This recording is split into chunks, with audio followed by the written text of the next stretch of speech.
Cerpen Penumpang Kelas 3 karya Ale Akbar Nafis. Si Dali ketemu teman lamanya di kapal Kerinci yang berlayar dari Padang ke Jakarta. Sebagai penumpang kelas 3, ketemu setelah berlayar semalam waktu lagi antri ke Kakus. Padahal sebelum itu mereka sudah bertatap pandang juga di tempat tidur yang bersela, seolah seorang lain namun tidak saling sapa. Barulah saling memperhatikan waktu antri hendak ke Kakus itu. Mulanya saling bertatapan, lalu saling melengos, bertatapan lagi dan melengos lagi. Ketika bertatapan ketiga, mereka tidak melengos lagi. Mereka sama tersenyum. "Engkau si Dali bukan?" kata yang seorang. "Si Nuan," Dali menyebut dengan tanya. Mereka berangkulan dengan kedua tangan masing-masing, memegang peralatan mandi, sabun, gundar gigi, dan handuk.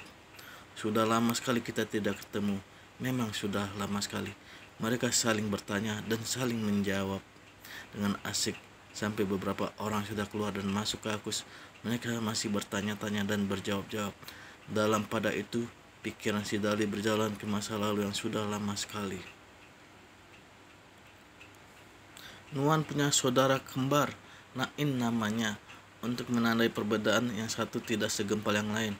Kemana-mana selalu bersama, kata orang-orang. Bersaudara kembar sering punya selera yang sama, termasuk terhadap perempuan, kata orang. Itu baru ketahuan kemudian, yaitu ketika terjadi persaingan untuk mendapati hati seorang gadis yang menjadi idola pada awal revolusi, terutama oleh para gadis, ialah prajurit yang di pinggangnya tergantung pedang samurai dan kakinya dibalut kaplars. Nuan dan Nain yang hanya dapat pangkat sersan 1 dengan tugas sebagai pelatih TKR bagi prajurit baru. Karena pangkatnya yang rendah, mereka tidak berhak memakai kedua perangkat perwira yang bergengsi itu. Keduanya pun sama sekali tidak mendapat perhatian si Wati, gadis di sebelah rumahnya, dan ketika komandan pasukan Hizbullah Kolonel Hasan mengajak bergabung dengan pangkat Letnan 2, Nuan meninggalkan tugasnya dari TKR agar dapat pangkat yang sama. Nain pun bergabung dengan Tentara Merah Indonesia. Apalah arti perbedaan pasukan yang penting sama jadi letnan, sama punya pedang samurai dan pakai kaplars, kata mereka sambil menyakawati akan mulai punya perhatian. Kian lama bergabung dengan pasukan yang berbeda, ideologi perjuangan itu malah menumbuhkan perseteruan diam dalam diri keduanya, sekaligus menimbulkan persaingan dalam merebut hati Wati. Akan tetapi belum ada yang berani menebarkan jala untuk mendapat Wati.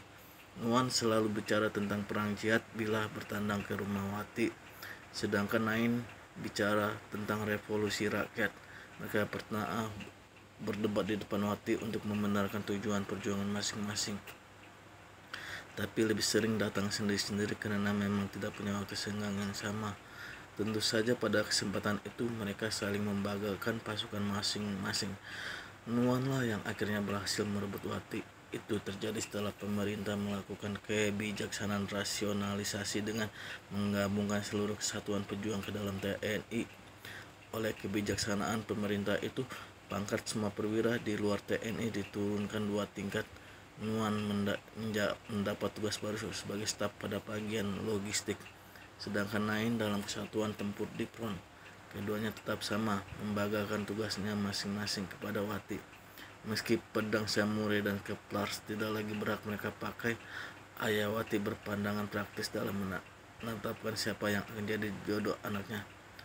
Katanya, perwira bagian logistik akan lebih menjamin kebutuhan hidup rumah tanggamu, sedangkan perwira di front lebih memungkinkan kau cepat jadi janda. Padahal engkau membalas ciumanku, tapi Nuan yang kau jadikan suami, tempelak Nain kepada Wati.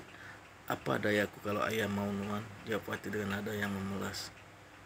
Nain sudah terlatih bersikap radikal, baik karena ikut Tentara Merah maupun nama di front. Wati dirangkulnya erat dan mereka bergumul dengan dada masing-masing bergemuruh. Dan ketika akan melampaui tampal batas, Wati sadar bahwa dia telah jadi istri Nuan. Pergumulan pun reda. Semenjak itu mereka tidak bertemu lagi karena kesatuan Nain sering berpindah-pindah dari satu pulau ke pulau lain. yang dilanda kemelut militer akibat para perwira tidak puas terhadap kebijaksanaan politik kemiliteran sehabis revolusi, yaitu menerima pasukan Kening dengan kepangkatan yang utuh, tapi menurunkan pangkat 2 tingkat pasukan yang berjuangan ketika kemelut militer berjangkit dalam bentuk peristiwa PRRI. Sekali lagi Kesatuan Nain ditugaskan menumpasnya, sedangkan Nuan yang ikut PRRI mundur ke hutan. Tapi Wati tinggal di kota. Ketika Nain datang mendapati Wati yang ketika itu telah beranak 2, api dalam dada keduanya menyala lagi. Mereka bergumul lagi berulang kali. Api dalam dada Nain bercampur aduk dendam antar cinta tercuri dengan permusuhan ideologi dengan saudara kembarnya. Menurut Wati, meski bernafsu, dia hanya menjalani dengan perimbangan daripada melayani prajurit lain yang lagi mabuk kemenangan. Lebih baik menerima Nain yang sekaligus menjadi pelindung pikiran dan perasaan yang beracuan moral. Dia tekan jauh ke dalam lubuk hatinya. Bila mengambang menjadi jeritan diredam oleh keharusan berdamai dengan situasi. Akhirnya setelah kalah perang, Nuan kembali bergabung ke TNI dengan pangkat baru yang diturunkan lagi 2 tingkat menjadi pembantu letnan. Dia bertetapan dengan Nain yang sudah kapten yang menang perang di hadapan Wati. Sebentar saja mereka sama terpaku saling memandang, lalu mereka berangkulan sebagai 2 orang saudara kembar tak berkata sepatah pun. Dan Wati lari ke ruang belakang dan terus ke rumah sebelah, lari dari keadaan tak tertanggungan. Bila meledak, dia tak muncul lagi sampai kedua laki-laki itu pergi. Pada mulanya perasaan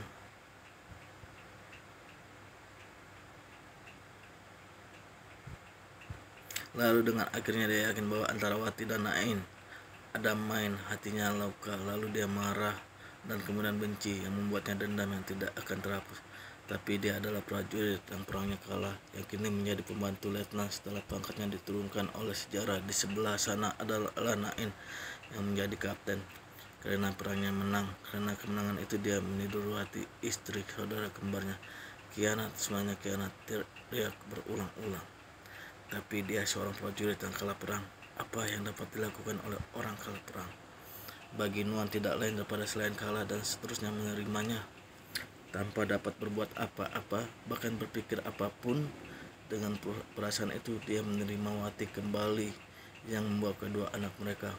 Wati, toh perempuan yang dikalahkan sejarah, katanya mendamaikan sisa gejolak di hatinya. Tiba-tiba letak panggung sejarah berubah. Pemberontakan kaum komunis pun pecah.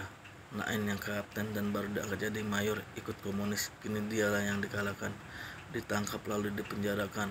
Sesudut hatinya bersorak, kamu rasakan kini menjadi orang yang kalah. Tapi Nain adalah saudara kembarnya yang lahir dari perut ibu yang sama. Jadi berbeda ideologi karena berbeda kereta tumpangan yang disediakan sejarah. Haruskah membalas dendam karena Wati ditiduri Nain, lalu meniduri Ina, istri Nain yang cantik dan lebih muda yang kini menumpang di rumahnya? Tidak, dia tidak dapat melakukannya. Ina adalah istri saudara kembarnya. Mengapa dia harus membalas dendam kepada saudara kembar yang kini tengah mengalami siksa akibat ideologinya sendiri?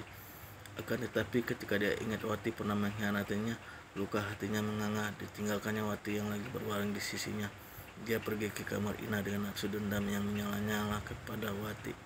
Namun Nuan hanya tegak dan melihat Ina membuka baju sambil terseduh. Lalu dia keluar sambil membanting pintu, menyusuri jalan raya yang gelap karena listrik sudah lama mati oleh mesin sentralnya. Sudah lama rusak. Sudah lama sekali ya kita tidak ketemu, kata seorang setelah sama menumpang dagu ke pagar gelada kapal sambil memandang ke gelombang laut lepas. Ya, sudah lama sekali. Tiba-tiba saja kita telah menjadi tua. Meski begitu kita tidak bisa betul-betul lupa. Memang